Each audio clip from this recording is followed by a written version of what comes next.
Hi friends, good morning. This is my day one to improve my speaking skills.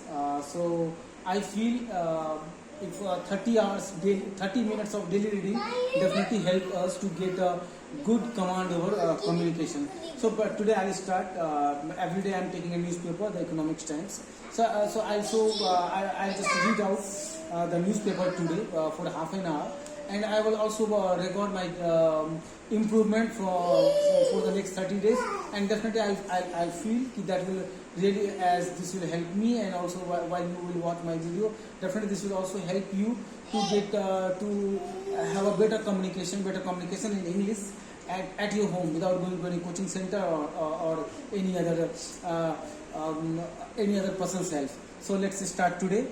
It's my day one. This is the Economics Times, Sunday, 3rd of July 2022, and the headline of this newspaper is Ahmedabad remains home bias best bet. So I am just reading out and will try to use as best as phonetics I can. House affordability failing but not in comfortable zone. Pune cheaper market, Mumbai, Hyderabad most pricey. Mumbai, rising interest rates have started to take a toll on property markets across India. All key cities are witnessing a decline in affordability due to the recent rise in home loans rate following a 90 basis point hike in reported by the Reserve Bank of India. Among the top 8 cities, Ahmedabad has emerged as the most affordable housing market based on equated monthly installment (EMI) to income ratios for an average household.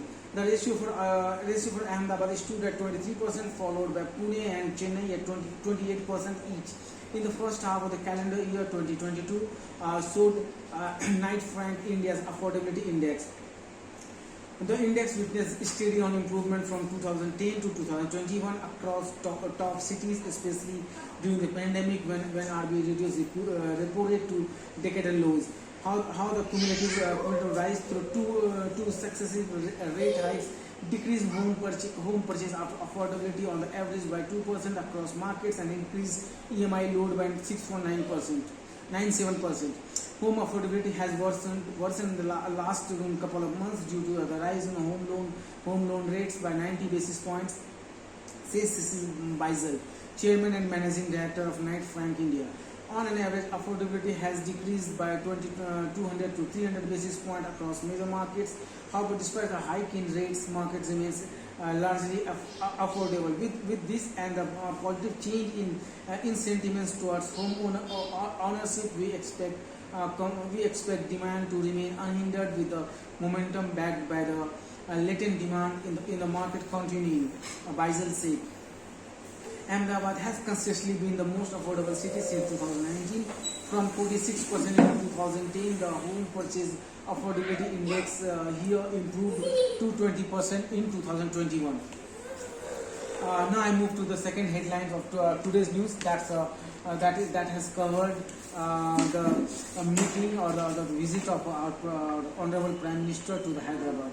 So the headline is welfare schemes, nationalism high on BJP's agenda. So basically, what I understood that this has some relation with the high level meeting which is happened on Hyderabad. I think for the last 2 days on 2nd July most probably.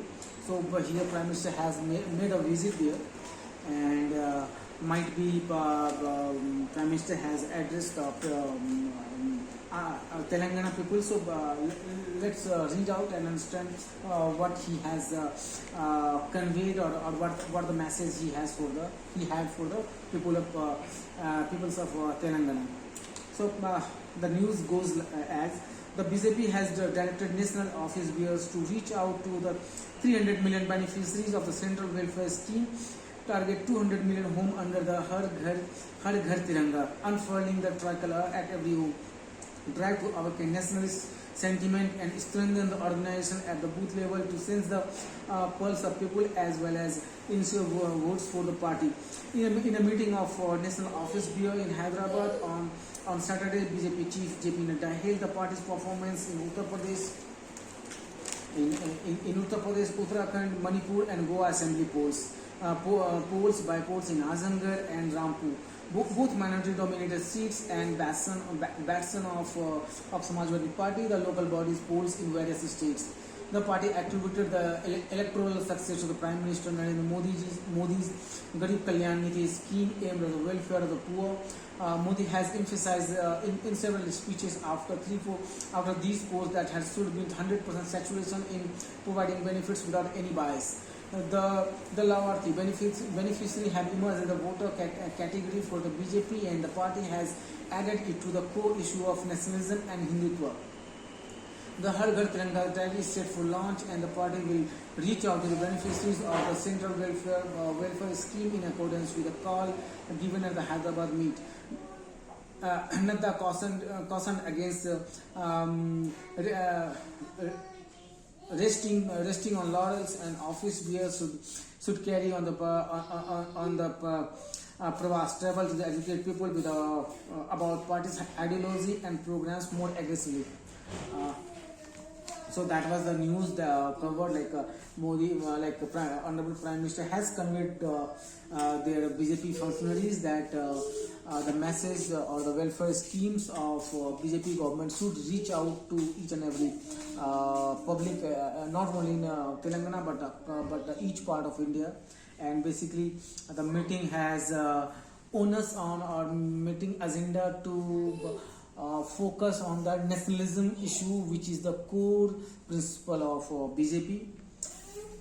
Now coming to the third in short news. So what is the in short? In short means like we must have gone through the newspapers, like they are covering a very little information on the first page, and then after you have to move to the second page or third page or wherever, like in this page it's written to go to the page number 2 to have a more detailed news. So I'm reading out the in short news. It is Salvi is MBA peak for speaker. In an interesting turn of event, the Maharashtra Vikas Aghadi has decided to pit Rajan Salvi, a Shiv Sena MLA from the Uddhav Thackeray camp, for the speaker post in Maharashtra. He will be pitted against BJP MLA Rahul Narvekar or BJP Shiv Sena Eknath Shinde candidate. Krishna Kumar reports. So here is the interesting news today. That's like one of the most I won't say the one of the biggest newsmaker that our current time has. The one is like Elon Musk, and so basically he's from business. And the second most popular, which I feel, even you must agree, that it's Donald Trump. So it's I guess after so many time now, today there's a Trump news, so reading out for you guys. Trump considered early entry in 24th presidential race. So this news may cover that Trump is likely to get himself ready for the 2024 presidential election in Europe. So let's see what is in the news. Republicans are bracing for Donald Trump to announce an unusually early bid for the White House, a move designed in part to shield the former president from a stream of damaging revelations emerging from an investigation into his attempts to cling to power after losing the 2020 elections.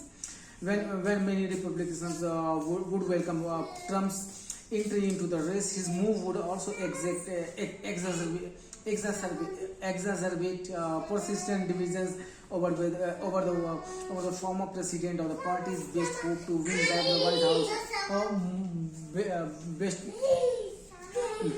Trump has long hinted at a third consecutive White House bid and has campaigned for much of the past year. He has accelerated his planning in recent weeks, just as a pair of investigations have intensified and congressional testimony has revealed new details about Trump's indifference to the threat to the violence on January 6, 2021, and his refusal to act on stop an insurrection. The announcement could come as early as this month. Trump has also watched as some of his preferred candidates have lost recent primary elections, raising hopes among the presidential Republican competitor that voters may be drifting from a politician long through have an iron grip on the party. Oh.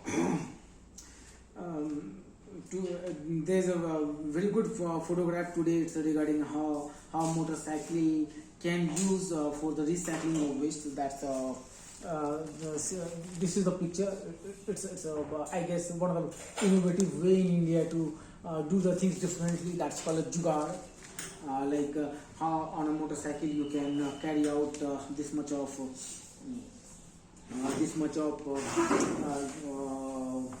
weight or the goods. So that only happen in India. That's called jugaad technology, where even the people across the world are quite curious to know how Indians are too good at the jugaad. Now coming to the another news, it's all about politics. NIA told to probe Udaipur killing in Amravati. Home Minister Amit Shah has directed the NIA to probe a killing in Maharashtra's Amravati as it bears similarities as Kanhiyada's beheading in Udaipur. NIA Saturday took over case document that from Rajasthan police. More news I can find on the another page. This is coming to another what CGI had to say regarding constitution and the news goes answerable to the constitution and constitution alone. The judiciary is answerable only to the constitution. Chief Justice N.V. Ramana has said, adding that parties believe every government action is entitled to judicial endorsement and an opposition expects judiciary to advance their cause. Military grade companies increasingly tapping weights to fill skill gaps. This is I guess this is regarding the companies who are into the defense manufacturing and basically in defense sector. So they may be filling the gaps because of talent crunch. So let's see what is in the news. So this news is from the Mumbai chapter. It's saying Avik Misra, a short service commission officer who worked on surface warship for 11 years, has a unique blend of career experiences. At 35, he quit the Indian Navy to join KEC International, a group company of RPG Group. The idea was to stay professionally engaged in an environment that keeps him intellectually driven, says Misra, who works on a surveillance of KEC project for the Indian Air Force, various smart cities and other defense projects. Corporates are increasingly realizing their qualities such as adaptability, sincerity, and integrity, which are core to the ex-servicemen, make a lot of rigor to develop, says Misra. Rajkumar Agrawal, a submarines specialist for 14 years, was also picked up by the KEC from an executive program that armed forces have with arms. Like Mr. and Agrawal, an increasing number of army veterans are today a part of corporate workforce, and even while the debate around Agnivesh rages on, several companies have been onboarding quite a few ex-servicemen across the ranks over the years. Mahindra Group, RPG, Hero MotoCorp, Sodexo, Maruti Suzuki, Godrej New Boys, among others, have hiked the intake of the army veterans in recent years. As companies find them to be well trained on process orientation, discipline, good in execution, and high on integrity. Corporates value that discipline, that disciplined ex-servicemen bring, and I see the trend of veteran hiding only increasingly, says ex-naval architect officer Agrawal. Ex-servicemen are good fits as they are prepared to go to the any uncharted territory to work on a project, says Harsh Goenka, chairman RPG Group, which onboards ex-servicemen every year at leadership position. So So I also see one more news like it's I guess today is the good coverage of news, something good for the employment sector. So one is like the how the military's personals are getting a job at very good organizations, and the second news it's also having a good good I can say the views or good message for everyone. Like the headline is staff crunch grips hospitality sector. So this news is saying that like the after corona like how the hospitality sector has suffered initially due to the low guest turnouts, and now because of the in corona many of the employees have left job, company has forced or the company has forced them to leave because of cash issues. Now the situation has improved a lot. It's basically a pre-COVID levels now. So now they suddenly they need a skilled talent for the hospitality sector. So let's see what's the news. The hospitality industry in India could be facing a significant shortage of around 350,000 basically so American 100,000 workers as the business has boomed post the third wave of the COVID-19, and operation and working hours has normalized. Industry associations and professionals told ET. Leading Indian and global hotel chains along with the large quick service restaurant brands are experiencing a staff shortfall primarily due to redundancies created during the pandemic. People familiar with the matter said. The demand aggregation of the industry for skilled staff is increasing post the pandemic, with the new hotels, outlets, restaurant chains and cloud kitchens opening and expanding aggressively, said Ranjan Bahadur, Chief Executive Officer of Tourism and Hospitality Skill Council (THSC). THSC, promoted by the Confederation of Indian Industries to help fill skilling gap in tourism and hotel industries. We have already received a demand of over 300,000 workers for different tourism and hospitality job roles in 2021-22 period, he said. At present, the industry has a requirement of over 350,000 manpower at various levels. The number is likely to appreciate as industry is on a constant road to recovery post the third wave of the COVID-19 pandemic. Industry insiders said many workers who were laid off during the pandemic have moved to other sectors such as retail and banking, and are now reluctant to return as there is feeling that hospitality roles are insecure, not as rewarding as far too demanding.